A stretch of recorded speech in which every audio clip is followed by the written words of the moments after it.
O Prêmio News está de volta para você nesta edição de segunda-feira, dia 5 de agosto. Sempre um grande prazer estar na sua companhia. Obrigado pelo carinho e a preferência de sempre aqui na Rede Prêmio. Nesse terceiro bloco, nós vamos conversar com o advogado Dr. Renato Sanches, que já está aqui conosco e vai trazer mais um tema muito importante nos dias atuais. Na semana passada, nós tivemos novas descobertas que o Ministério Público Federal investiga junto com o governo local em Roraima acerca da situação dos venezuelanos. Muitas mulheres, mães de família, têm recebido ofertas acerca de um crime chamado tráfico humano. E, sobretudo, a gente vai falar sobre isso com maior propriedade agora com o Dr. Renato Sanches. Bem-vindo mais uma vez. Sempre um prazer, senhor Henrique. Então a gente vai falar sobre esse tema recorrente, inclusive agora no mês de julho teve uma lembrança, não é? Exatamente, senhor Henrique. No mês de julho agora, no último dia 30, comemorado assim, em significância a partir do enfrentamento do tráfico de pessoas, no último dia 30 de julho, uma campanha que ficou conhecida como a campanha do Coração Azul. As pessoas perguntam por que do coração azul. Esse azul ele remete à frieza do coração da pessoa que explora a dignidade das pessoas e comercializam pessoas, né? Cabe destacar que o tráfico de pessoas, que é o objetivo da apresentação de hoje, aqui da interação com o senhor Henrique, ela está entre as mais nefastas condutas frente à criminalidade internacional. O tráfico de pessoas, propriamente dito, ele está ali no seu bojo, no seu núcleo do tipo propriamente dito, tido como o quê? Como a traficância de pessoas com o objetivo de exploração sexual, remoção de tecidos e órgãos, adoção ilegal e trabalhos análogos ou idênticos à escravidão, ou seja, as pessoas são comercializadas com o objetivo de atenderem às necessidades de um público que infelizmente deixa de ver os irmãos dessa grande família humana como irmãos e veem essas pessoas que são comercializadas. Esse nome é horrível, tratar pessoas com comércio na mesma construção da frase, mas as pessoas são comercializadas, são vendidas, são transportadas, são agenciadas, são aliciadas e conduzidas muitas vezes a território internacional. Muito triste essa realidade, né, doutor Renato? É algo que a gente achou que tinha ficado no passado da história do nosso país. Era comum até a década de 80 a gente ouvir relatos a respeito disso e a gente vê que hoje pede apenas para o tráfico de drogas e o tráfico de armas. Agora, das modalidades que acontecem no nosso país, como o próprio caso de Roraima, incluindo o tráfico humano de bebês, o que a gente mais destaca nas modalidades aqui no país?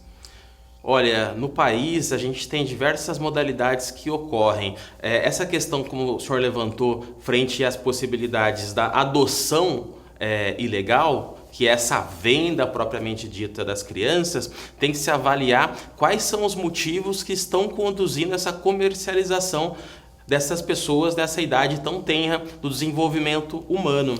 Se tem realmente o interesse em promover uma adoção de forma ilegal ou se tem a conduta nefasta de obter essa criança com o objetivo de remoção de tecidos ou órgãos. Infelizmente, muitas das análises feitas, principalmente em territórios que estão com conflitos, guerras e demais conflitos na sua própria construção de guerras civis propriamente ditas ali, eles têm e também grandes catástrofes naturais. Essas pessoas que estão nesses territórios muitas vezes são vitimadas com a captação, com o aliciamento e mesmo a comercialização de pessoas, sejam homens, sejam mulheres, sejam crianças, sejam bebês. Então, o principal motivo é compreender quais os motivos que levam à comercialização propriamente dita. Tem-se muito a própria questão no âmbito internacional, mas é um problema que é um problema mundial. E no Brasil, tem-se grande parte desse tráfico internacional focado principalmente nas questões voltadas para a exploração sexual, a partir da exploração sexual, as questões do trabalho análogo à escravidão ou servidão e também as questões inerentes à remoção de órgãos e tecidos e, por último, a questão da adoção ilegal. Doutor Renato, existe na atualidade alguma legislação específica que versa a respeito do direito dessas pessoas, que trata no combate efetivo ao tráfico de pessoas? Sim, existe uma legislação internacional sempre que tratamos dessas questões que ultrapassam a dignidade dos brasileiros e sim afetam toda a dignidade das pessoas no âmbito internacional. Tem-se ali manifestações, deliberações e discussões promovidas pela ONU, a Organização das Nações Unidas. Essa entidade ela busca sempre verificar quais são as maiores violações de direitos no mundo e como estabelecer ali protocolos, medidas, tratados internacionais que busquem enfrentar esses problemas e estimular que cada nação crie no seu ordenamento um conjunto de legislações ali que possa enfrentar e reprimir essas questões e responsabilizar aqueles que estão sendo beneficiados com esse comércio ilegal, com essas condutas nefastas e, tão importante quanto tudo isso, o acolhimento às pessoas que são diretamente vitimadas com essas questões e às suas famílias também. No nosso ordenamento jurídico, temos ali a partir do ano de 2004 a recepção do Protocolo de Palermo, que é um protocolo internacional que cuida das questões do crime organizado transnacional, ou seja, que extrapola os limites territoriais das nações, com uma atenção especial ao tráfico de pessoas, de mulheres e crianças. E, a partir dessas deliberações, em 2006, temos um decreto para o enfrentamento do tráfico de pessoas e, posteriormente, no ano de 2016, por meio da edição da Lei 13.344, ali tem um bojo de alterações no Código Penal, Código de Processo Penal, a Lei do Estrangeiro, né? E também, propriamente dito, o Estatuto da Criança e do Adolescente, onde coloca quais as condutas são identificadas como o tráfico de pessoas. Muito bem, doutor Renato. O conhecimento é sempre vital, muito importante para toda a sociedade. A gente tem em São Paulo, muito famosa, até mesmo uma organização, uma entidade chamada Mães da Sé, que muitas vezes as mães não sabem por quais motivos os filhos desapareceram, não se encontram os corpos, não é? Então existe um mercado muito nefasto por trás de tudo isso que a gente está noticiando e trazendo a informação para você aqui hoje no nosso jornal. Doutor Renato, existe alguma estatística que a gente pode trazer aqui para quem está acompanhando o nosso jornal? Qual é o público que mais sofre? Qual o maior interesse dos criminosos? O que a gente pode falar a respeito disso? Perfeito, senhor Henrique. Inicialmente, cabe pontuar que, como o senhor bem levantou no início do programa, o tráfico de pessoas ele somente está abaixo do tráfico de drogas, do tráfico de armas. Tem-se uma estimativa de ele ter uma lucratividade aproximada de 32 bilhões na última contagem e aproximação estabelecida pelos relatórios da ONU. Desses relatórios, dessas aferições, temos também que grande parte das pessoas que são ali tidas nessa conduta nefasta que é o tráfico de pessoas, tem-se as mulheres, com mais de 78% de incidência como vítimas dessas questões, e depois também tem-se ali as crianças e adolescentes, tanto pelas questões inicialmente as mulheres com a questão da exploração sexual propriamente dita, e das crianças e adolescentes para as questões inerentes à adoção ilegal também e a remoção de órgãos e tecidos. Os homens ali eles estão num conjunto de exploração voltada para o trabalho análogo à escravidão, onde são muitas vezes conduzidos a locais de trabalho distante das grandes metrópoles ou mesmo em construção civil, e muitas dessas pessoas acabam por ter dificuldade de serem acolhidas e atendidas fora do país de origem em razão de estarem nesses próprios territórios internacionais de forma ilegal.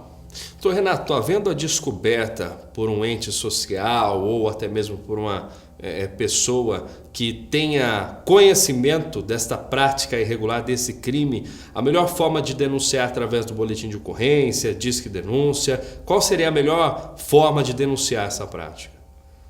Perfeito, senhor Henrique. Cabe pontuar que, frente à identificação de questões relacionadas ao tráfico de pessoas, cabe fazer um pequeno parêntese aqui do que seria propriamente dito de como identificar uma circunstância de tráfico de pessoas. Porque o tráfico de pessoas ele tem diversos verbos do núcleo do tipo, como a gente fala no direito penal. Ou seja, o verbo nada mais é do que ali um elemento que a gente identifica dentro de um artigo de lei que busca codificar e responsabilizar penalmente uma pessoa que se insere. Ou seja, aliciar, transportar, comercializar, facilitar, adquirir, comprar, alojar e acolher com violência ou grave ameaça e também afetando diretamente a própria manifestação de vontade dessas pessoas que são ali vítimas dessas situações de tráfico de pessoas, né? Frente à identificação desses verbos, fica mais fácil compreender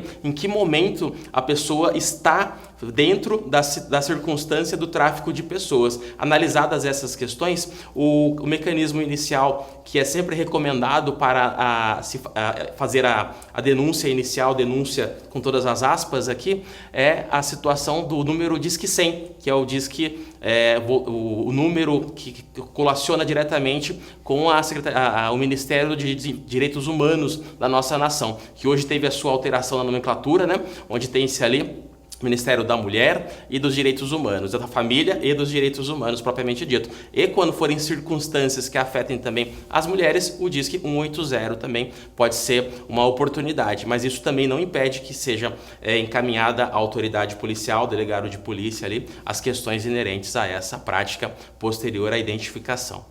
Doutor Renato, mais uma vez, muito obrigado, viu? Sempre bom a gente receber aqui assuntos de interesse público, de conhecimento geral, que possa facilitar o entendimento da sociedade e trazer ainda mais luz. Gratidão. Um prazer. A gente se encontra na próxima semana, então. Com certeza. Muito bem, estas foram as notícias, informações, também entrevista da edição do Prêmio News de hoje. Obrigado pela sua audiência, continue com a nossa programação e eu encontro você na próxima edição. Até lá!